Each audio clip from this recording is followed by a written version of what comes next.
কিছু অ্যাক্টিভিস্টকে বহু বিবাহের ক্যাম্পেইন করতে দেখা যায়, কিন্তু তাদের বিরুদ্ধে তাদের স্ত্রীদের অভিযোগের অন্ত নেই। ইসলামে বহু বিবাহের অবস্থান কি? একাধিক বিয়ে করার ক্ষেত্রে শরীয়তের কি কি শর্ত আরোপ করে?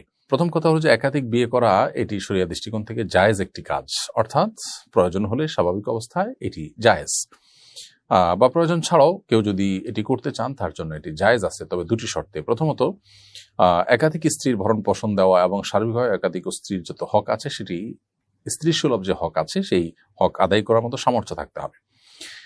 দ্বিতীয় শর্ত হলো যে একাধিক স্ত্রীর মধ্যে সমতা রক্ষা করবার মতো সেরকম দৃঢ়তা, মনোবল এবং আত্মবিশ্বাস থাকতে হবে। এই দুটি শর্ত যদি পাওয়া যায় তাহলে সেক্ষেত্রে একাধিক বিয়ে করা জায়েজ। আর যদি এই দুটি শর্তের কোনোটি পাওয়া না যায়, অর্থাৎ তিনি যে কোনো একজন স্ত্রীর প্রতি ঝুঁকে পড়বেন, অপরজনের প্রতি বৈষম্য করতে পারেন, তার ক্ষেত্রে ইনসাফের ঘাটতি করতে পারেন, এরকম আশঙ্কা যদি থাকে তার নিজের ব্যাপারে, তাহলে সেক্ষেত্রে তার জন্য একাধিক বিয়ে করা জায়েজ নয়। ঠিক একইভাবে একাধিক বিয়ে করে স্ত্রীদের ভরণ পোষণ দিতে না পারলে, তাদের জৈবিক চাহিদা পূরণ করার মতো ক্ষমতা না থাকলে, সেক্ষেত্রে তার জন্য একাধিক বিয়ে করা কিন্তু জায়েজ নয়।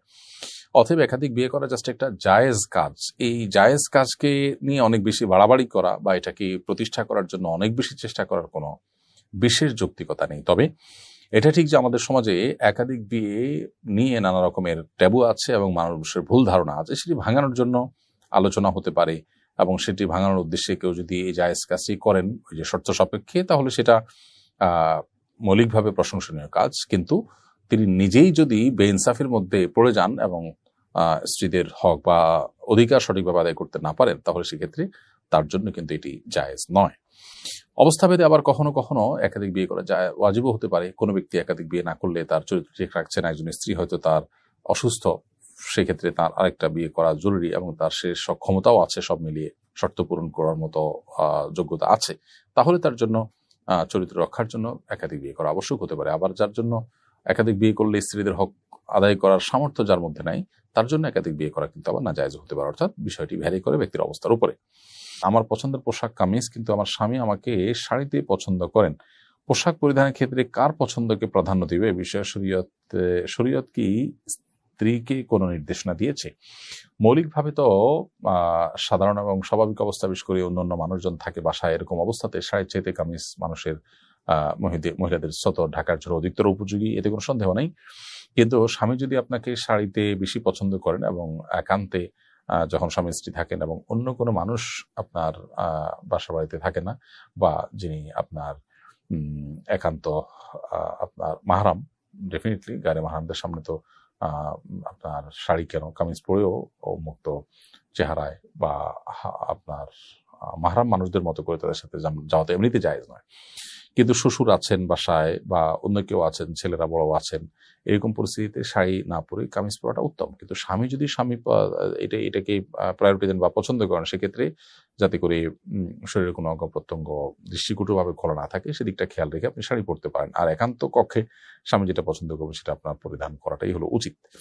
তাহলে খোলাসা কথা হলো, সাধারণ অবস্থাতে আপনার কামিজ পরা সতর ঢাকার জন্য অধিকতর উপযোগী হলেও স্বামী পছন্দ করেন সেটাকে প্রায়োরিটি দিয়ে আপনার শাড়ি পরা উচিত। কারণ স্বামীর চরিত্র হেফাজত করা এবং তিনি যাতে কোনো মানে পরনারীতে আসক্ত না হয়, সেই জায়গা থেকে আপনার তাকে সহযোগিতা করা উচিত এবং সে মানসিকতা রাখা দরকার। সেই জায়গা থেকে আপনি নিজের পছন্দের উপরে স্বামীর পছন্দকে প্রায়োরিটি দেওয়ার চেষ্টা করবেন। তাছাড়া একটা কথা আছে, মানুষ নিজের পছন্দে খাওয়া উচিত, পরে পড়তে হয় অন্যের পছন্দে। অর্থাৎ যে যেটা পরিধান করেন তার নিজের পছন্দ তো কিছু থাকবেই, তাকে দেখতে কতটা ভালো লাগে এটা অন্যরা যতটা জাজ করতে পারেন, নিজে ততটা অনেক সময় জাজ করতে পারেন না। সেটা অবশ্য আরেকটা বিষয়। কিন্তু এখানে স্বামীর পছন্দ অপছন্দের সাথে আপনার বিয়ের যে উদ্দেশ্য সেটি সম্পর্ক আছে, এই জন্য এখানে স্বামীর পছন্দটাকে অগ্রাধিকার দেওয়া উচিত। আমি গার্মেন্টসে কাজ করে আম্মার খরচ বহন করতাম। এখন আমার বিয়ে হয়ে গেছে, আমার কোনো ভাই নেই, আব্বুও মারা গেছেন। শ্বশুর বাড়িতে প্রচুর সম্পদ থাকলেও আমি আম্মাকে কিছু দিতে গেলে শাশুড়ি ঝগড়া করেন, তাই গোপনে আমি শুধু আম্মার খাবারের জন্য অল্প অল্প চাল ডাল দিই। এটা কি অন্যায় হবে? উত্তর হলো, এই অল্প অল্প যেটুকু দিচ্ছেন এটুকুতে যদি আপনার স্বামীর মৌন সম্মতি থাকে, যেটা দিচ্ছেন এটা যদি আপনার স্বামীর হয়ে থাকে, তাহলে সেক্ষেত্রে স্বামীর যদি মনসম্মতি থাকে বা আপনি জানেন যে স্বামী এটুকুর জন্য বাধা দিবেন না, তাহলে সেক্ষেত্রে এটা আপনার জন্য জায়েজ হবে। আর যদি স্বামীর মনসম্মতি না থাকে, বরং আপনি লুকিয়ে ছাপিয়ে দেন, তাহলে এটা আপনার জন্য জায়েজ হবে না। প্রয়োজনে আপনি বাসা থেকে, নিজ জায়গা থেকে, মা যদি নিরুপায় হয় তার জন্য উপার্জন করার চেষ্টা আপনি করতে পারেন। এক্ষেত্রে দাম্পত্য জীবনে স্বামী স্ত্রীর মধ্যে বোঝাপড়া জরুরি। স্বামীরও যেরকম স্ত্রীর এ ধরনের পরিস্থিতি স্ত্রীর পাশে দাঁড়ানো তার কর্তব্য, নৈতিক দায়িত্ব, ঠিক একইভাবে স্ত্রীও স্বামীকে আপন করে নিয়ে বা ভালোবাসা দিয়ে তাকে তার কাছ থেকে নিজের এই প্রয়োজন পূরণ করার চেষ্টা করা উচিত। এখানে স্বামীর অজান্তে তার জিনিস মনের মতো করে ব্যবহার করবার সুযোগ কিন্তু নেই।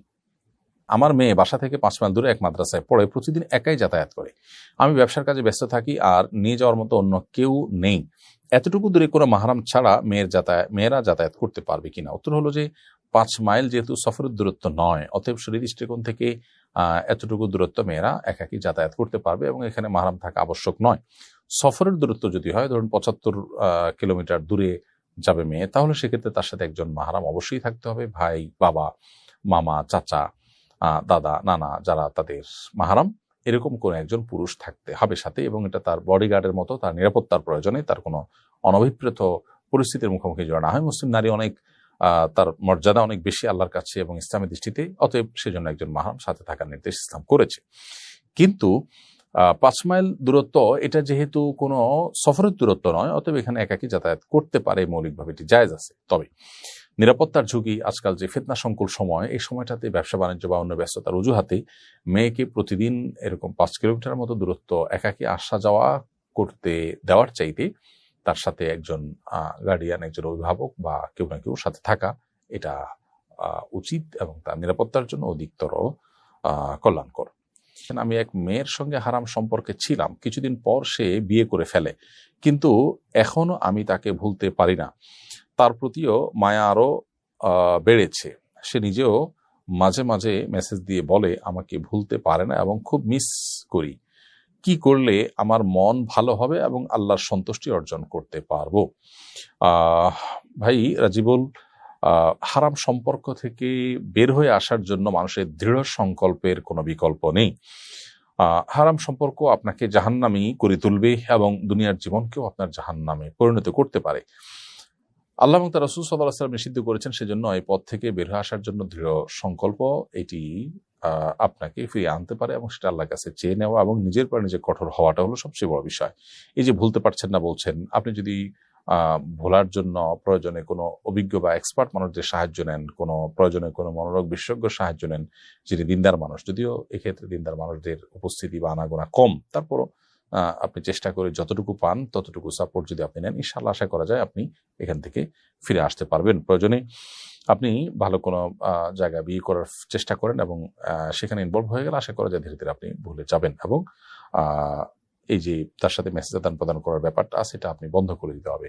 প্রয়োজনে মোবাইল চেঞ্জ করা, তার নাম্বার চিরতরে যাতে আর পাওয়ার কোনো রাস্তা না থাকে সে রাস্তা বন্ধ করে ফেলা, দূরে কোথাও চলে যাওয়া, এরকম কোনো উদ্যোগ নেওয়া উচিত। কিছুদিন কষ্ট হলে এরপরে ঠিক হয়ে যাবে ইনশাআল্লাহ, তাই না?